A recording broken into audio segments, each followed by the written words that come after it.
Alright, welcome back to another video of SAT test prep. So if you're taking this video, I assume you're taking the March SAT, or if you're watching this video, you're taking the March SATs. So why don't we just hop in and let's begin. At the end, there's a pretty fun question that you guys get to try on your own because it's probably not going to be on the SATs anymore. So let's begin. Question 7. If 3x minus 11 is equal to 11 minus 3x, what is the value of x? So I'm just giving you guys a heads up before I do these. These are all open answered questions, so they're not multiple choice. And you guys are going to have to fill it in your own bubble sheets if you guys do it. So in order to do this question, let's move everything without x onto one side. So in this case, what doesn't have x in it? This negative 11. How do I get rid of negative 11? I'll just add it onto each side. So whatever you do on the left side of the equation, you have to do on the right side. They're separated by this equal sign, right? And then when you add 11, on the left side you get 3x. Negative 11 plus 11 cancels out. That's equal to 11 plus 11, which is 22 minus 3x. Now I want to move this negative 3x onto this side because I want x on one side, numbers on one side. So how do I get rid of negative 3x? I add 3x. So when I add 3x, I have to do it on both sides again. I get 3x plus 3x, which is 6x, and that's equal to 22. Negative 3x and positive 3x cancel out. So 6x is now equal to 22. I divide both sides by 6 because the opposite of multiplication is division. 6 times x, well, I divide that by 6. 6 over 6 cancels out, give me x is equal to 22 over 6, but this can be simplified, right? What can it be simplified into? Divide both sides by 2.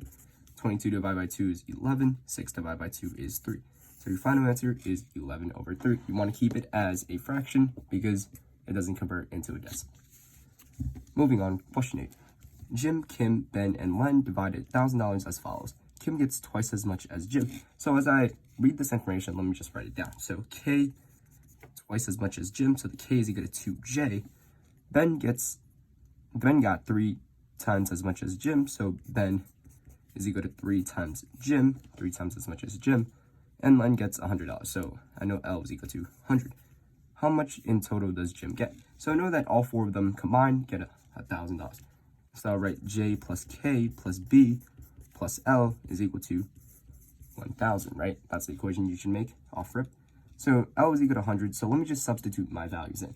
So I know Jim gets J dollars plus K, which is technically equal to 2J, right? And then B is equal to 3J, and L is equal to 100. So I just substitute all my information in, substitute J, 2J for Ben, and then Len, right? Substitute all this information, and then now I solve. So what's J plus 2J plus 3J? That's equal to 6J, right?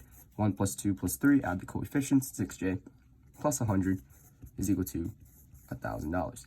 Now, it's just simply solving the equation. Minus 100 on both sides, giving me 6J is equal to 1,000 minus 100, which is 900. Well, remember in the last question, right? How do we get rid of multiplications? 6 times J, we divide by 6. So what's J equal to? J is equal to 900 divided by 6, which I think should be $150. Question's asking for how much Jim got, and J is equal to 150. Right there is going to be your answer, 150. Question 9. If x, y, and z are different positive integers less than 10, what is the greatest possible value of x squared minus y over z? So this question probably won't be on the test, but let's just examine it real quick. So I want the greatest possible value. It means I want x to be the greatest and z to be the least, right? Because everything's divided by z. So what's the least positive integer less than 10? That's going to have to equal to 1, right? I want it all over 1, not 2, because 2 is going to half it. But this, it just keeps it the same, right? I want the greatest possible, so I make z the least. Now I want x to be the greatest, right? Because everything's being subtracted by that. So what's the greatest positive integer less than 10? It's going to be 9, right? It's 1 less than 10. And then I also want y to be the second least because they're all different. So y has to equal to the second smallest integer less than 10, which is 2, right? The next integer greater than 1 is 2. Okay, so now I substitute these values in. I want x to be the greatest, z to be the least, and y to be the second least. So substitute x squared, 9 squared, minus y, which is 2 over z, which is 1.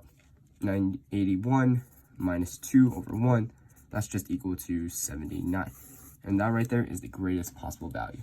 So basically all I did was I just thought of numbers that I could substitute because I want x to be the greatest, right? and y to be subtracted from that. So I want, in order to maximize the possibility, I want it to be the second least, and z because division always is greater than subtraction. So that's how you would do this one. I don't think this would be on the test, but if it were, this is the reasoning behind it. Okay, question 10. A -3, 2, and b -1 are the endpoints of a diameter of a circle whose center is x, y. What is the value of x plus y? So I know that these 2 points are the diameter, right? So let's just visualize it really quickly. So if we're the diameter, it looks something like this, right? These are 2 points. So how do we find the center? Center is always the midpoint of these 2 points on your diameter. No matter where your diameter is, it's always the midpoint. So we have to use the midpoint formula. So what's the midpoint formula? Midpoint is equal to x2 plus x1 over 2, comma, y2 plus y1 over 2. So let's just substitute our values in. So it's going to be equal to -3 plus 5 over 2, right? These are our 2 x coordinates. And then, our y coordinates are going to be 2 plus -1 over 2. These are our y coordinates. And now we just simplify. -3 plus 5 is -2, or no, -3 plus 5 is 2. 2 over 2 is +1. And then 2 plus -1 is +1. 1 over 2 is just 1 over 2. Now this is our center, right? We used the midpoint formula to find our 2 x and y. All you have to do is pretty simple. You just add them up, divide by 2, add them up, divide by 2. Now, the question's not asking for the center, it's asking for the value of x plus y, which is related to our center because its coordinates x, y. So we just add them up, 1 plus 1/2. 1 plus 1/2 is going to give you 3 over 2 or 1.5. So either of these answer choices work on your Scantron. So either you do 3 over 2 or just 1.5, right? They both work. Now, moving on, question 11. Which is going to be our last question because question 12 is a fun one, which you guys could try on your own, but it's definitely not going to be on the SATs anymore. So 3 over 7 is equal to this right here, with the digits 4, 2, 8, 5, 7, 1 repeating indefinitely in that order. What digit is the 200 placed to the right of the decimal point? So I know that it repeats 1, 2, 3, 4, 5, 6 digits.